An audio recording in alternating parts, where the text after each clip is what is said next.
why recessions exist and how to avoid them. We talk about recessions like they're acts of God, mysterious, unavoidable, and apparently scheduled every 7 to 10 years. Like some kind of biblical subscription service. But let's cut the theatrics. Recessions aren't natural, they're engineered.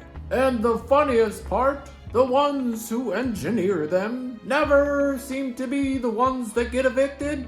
Imagine causing a 10-car pileup on the freeway and then walking away with the insurance payment. That's our economy. And I think we call it a cycle? That's cute, right? Picture our economy as an hourglass. Big bottom, tiny neck, huge top. Everything you produce, every dollar, every idea, every bit of effort gets squeezed through that narrow opening. Controlled by people who never touched a shovel, but own all the land that the shovels dig on. But then, whenever regular people start getting a little comfortable, like paying bills on time, sleeping at night, or like feeling emotions other than anxiety, the system has a panic attack because comfort for the middle class is treated like a hazardous material. The moment the air starts getting breathable, land prices spike, debt loads rise, and everyone's personal responsibility suddenly looks like a rigged carnival game, where the prizes keep moving as you reach for them. Then eventually the whole thing overheats, and surprise, recession. Not a correction, not a mistake, a scheduled reboot that somehow always ends with the wealthy owning more of what the rest of us used to have.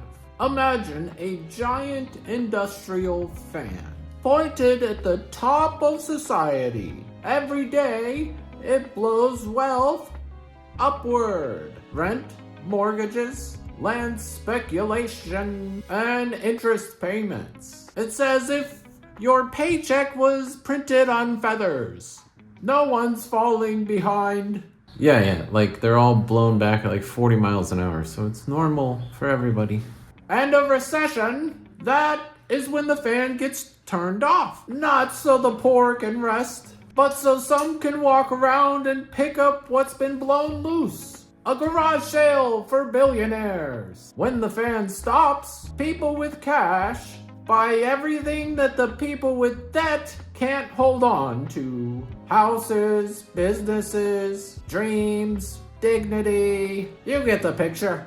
All at clearance prices. What a coincidence! The same people who control the fan also tend to be the ones walking away with the bargains. It's almost like, no, couldn't be.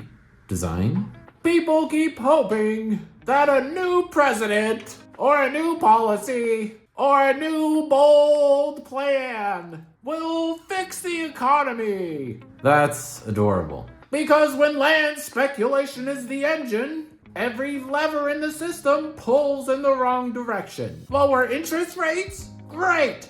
Now everyone can afford bigger debt. Cue the bubble. Raise interest rates. Awesome! Now everyone goes bankrupt. Cue the crash. Stimulus checks straight to your landlord's pocket. I didn't even get a thank you note.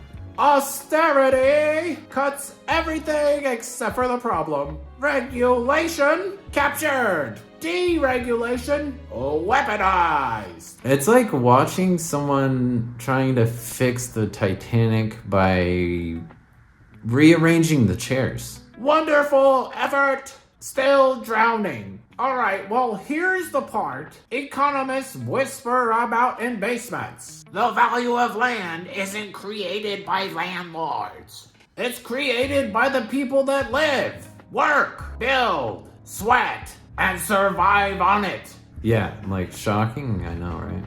So, Georgism says, return the land value that belongs to the community that created it. Simple, obvious, borderline suspicious why it isn't already happening.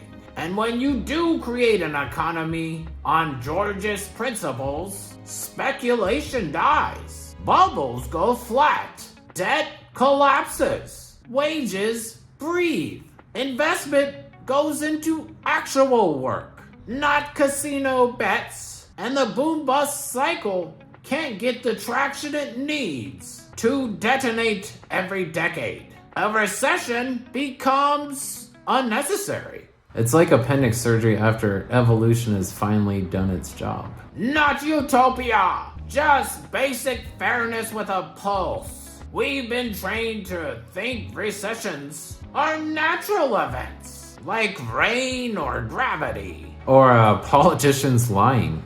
But when enough of us understand the actual mechanics, that the land value belongs to the community, not whoever planted the flag first, suddenly the whole political circus stops being so entertaining. You see the clown makeup for what it is. War paint for people whose job it is to keep us distracted, keep us divided, keep us fighting amongst ourselves. But once the truth about land clicks, you also realize something bleak. Both major parties have been running the same scam from opposite sides of the stage. It's a magic trick. You're supposed to watch the argument, not the hand in your back pocket. So the solution is simple. We take back every seat in the government, not with drama, not with riots, but the same way repossession agents work, quiet, professionally, and with the cold confidence of, sorry, brother, you just missed too many payments on democracy. We start at the neighborhood level, block by block, zip code by zip code. We unionize as communities. We elect leaders who actually live among us, not above us. And we build upward from there, not asking anyone's permission, because the people who broke the system are not the ones qualified to fix it. Recessions aren't natural, but self-government is. And it's time we remembered that.